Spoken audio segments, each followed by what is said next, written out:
Welcome to our channel. నేను నవీన్. ప్రస్తుతం ప్రభాస్ గారి సినిమా పైన ప్రతి ఒక్కరి దృష్టి కూడా. అయితే ప్రభాస్ గారికి మొదటి నుంచి కూడా బాహుబలి 1, బాహుబలి 2 ఇలాంటి సీక్వెల్స్ కలిసి వచ్చే అంశంగా మనం చూసాం, అలరించడం కూడా జరిగింది. అయితే ప్రస్తుతం రాజాసాబ్ విషయంలో కూడా అలాగే జరగబోతుందా ఏంటి అని ఆ సినిమాకి సంబంధించిన అప్డేట్ మనతో మాట్లాడడానికి సినీ అనలిస్ట్ జగదేవ్ గారు ఉన్నారు. సార్తో మాట్లాడారు. నమస్తే అండి. నమస్తే. ప్రభాస్ గారు సీక్వెల్ గా ఒక ముద్ర పడిపోతున్న తరుణంలో ఇప్పుడు రీసెంట్ గా వచ్చిన అప్డేట్ ఏదైతే రాజాసాబ్ ఉందో సీక్వెల్ ఉండబోతుందా అనే క్వశ్చన్ మార్క్ కూడా ప్రేక్షకుల నుంచి వస్తుంది. సో దాని గురించి మీరు ఏమంటారు? సీక్వెల్ ఉండబోతుందా అని అంటే మీరు అన్నట్టు ఈ మధ్యకాలంలో ప్రభాస్ గారు సినిమాలన్నీ కూడా 2 పార్ట్లకు వచ్చాయి. కలిసి వచ్చింది కదా. కలిసి కూడా వచ్చింది. కరెక్ట్ మీరు అన్నట్టు. Baahubali 1, 2 hit, super hit. Salaar 1 hit, 2 కోసం వెయిటింగ్. కల్కి కూడా 1 హిట్, 2 వెయిటింగ్.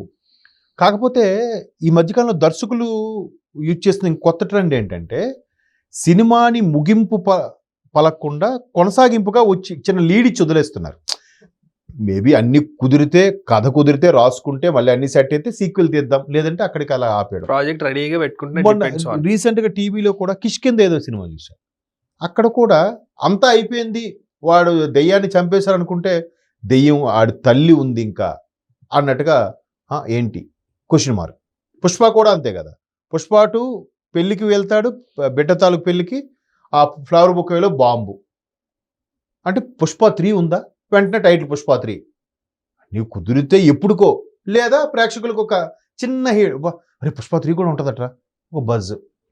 సో అలాగ నడుస్తున్న తరుణంలో మారుతి గారి సినిమాకి అది లేదని ముందు నుంచి క్లారిటీ ఉంది రాజాసాబ్కి.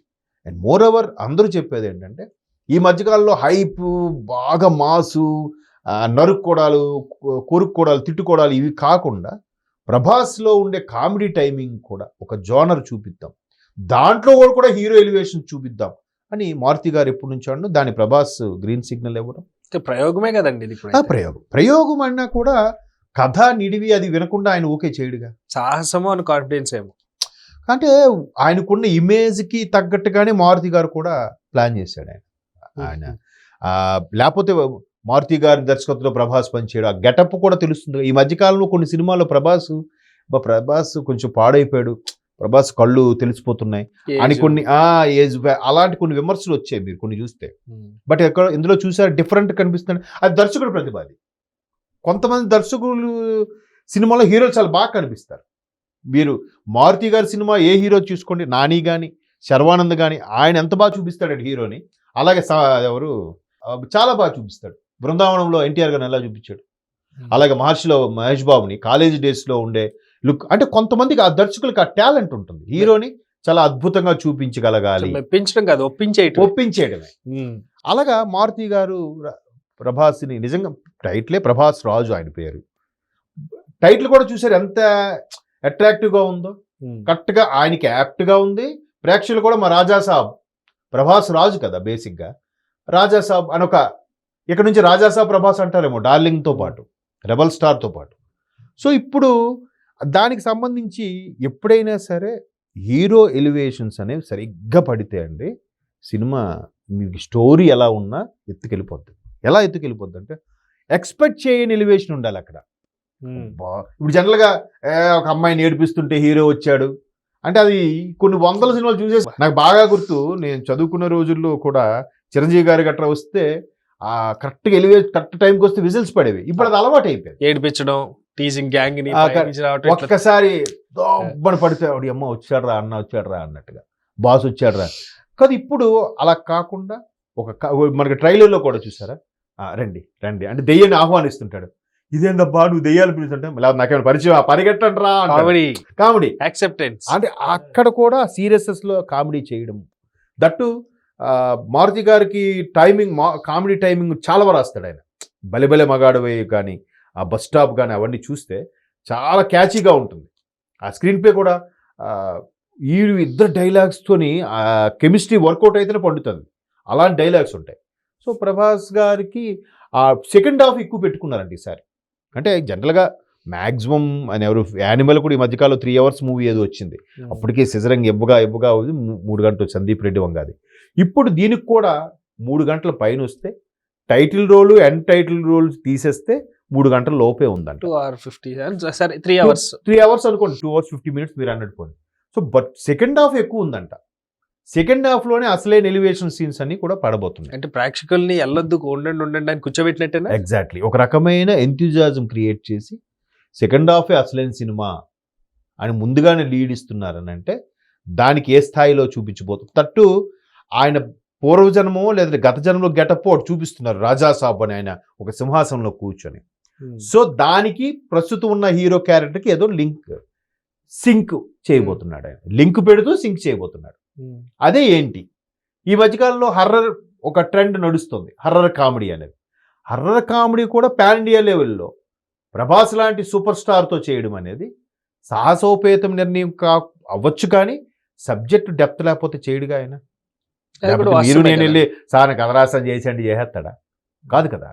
సో అది రెగ్యులర్ కామెడీ హర్రర్, ఎవడో ఆవహించారు మళ్ళీ వదిలించారు లాస్ట్లో కథ సుఖాంతం, ఎక్స్పెక్టెడ్ సీన్స్ పెడితే లాభం లేదు. ప్రభాస్ రేంజ్ కాబట్టి ఆల్రెడీ ఉన్నాయి.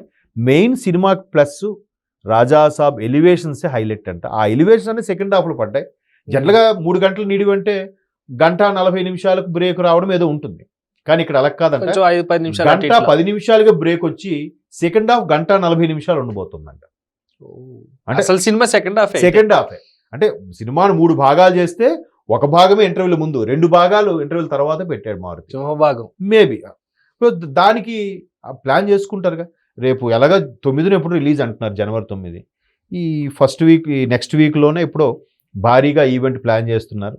అది కానీ సక్సెస్ అయిపోతే ఈవెంట్ది ఏముందిలేండి, సినిమా ఎలివేషన్స్ కానీ సరిగ్గా పడితే, ఇప్పుడు సందీప్ రెడ్డి వంగ ఆయన ఇంటర్వ్యూలో అదే చెప్తాడు, ఎలివేషన్స్ ఎలా ఉంటాయంటే, ఆయన ఒక ఎగ్జాంపుల్గా చెప్తూ, భాషా సినిమాలో నా పేరు మాణిక్యం అండి, నాకు ఇంకో పేరు కూడా ఉంది నేను ఒక్కసారి ఇలా చూస్తాడు, చూసేసరికి బ్లాక్ అండ్ వైట్ ఫిల్మ్లో భాష అనేస్తాడు. ఆ సీన్ అక్కడ లేకపోతే సినిమాకి ఆ ఎలివేషన్ సీనే లేదు.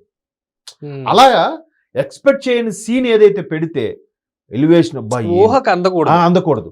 బా ఏమి ఇచ్చారా ట్విస్ట్. కొన్ని సినిమాలు చూడండి, ఈ మధ్యకాలం మహారాజును సినిమా వచ్చింది, విజయ్ సేతుపతి సినిమా అంతా ఓకే, క్లైమాక్స్ హైలైట్.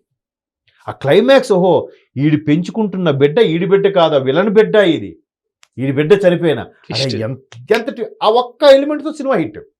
దానికోసం పోతారు. ఇప్పుడు ఓటీటీలో తెగ స్ట్రీమింగ్ అయిపోయింది. ఆఖరికి వాడు ఆ విలన్ చనిపోతూ కూడా తల్లి నన్ను క్షమించు అని ఆడు పడిపోతే ఆ రక్తం కారుతూ ఆ కూతురు బిడ్డ పాదంలోకి వెళ్తుంది, పాదం అచ్చు పడుతుంది అక్కడ, ఆ పాదం అచ్చులోకి వీడి రక్తం ఎలా వెళ్తుంది అంటే క్షమాపణ రక్తం ద్వారా కోరుకున్నాడు బిడ్డకి అని.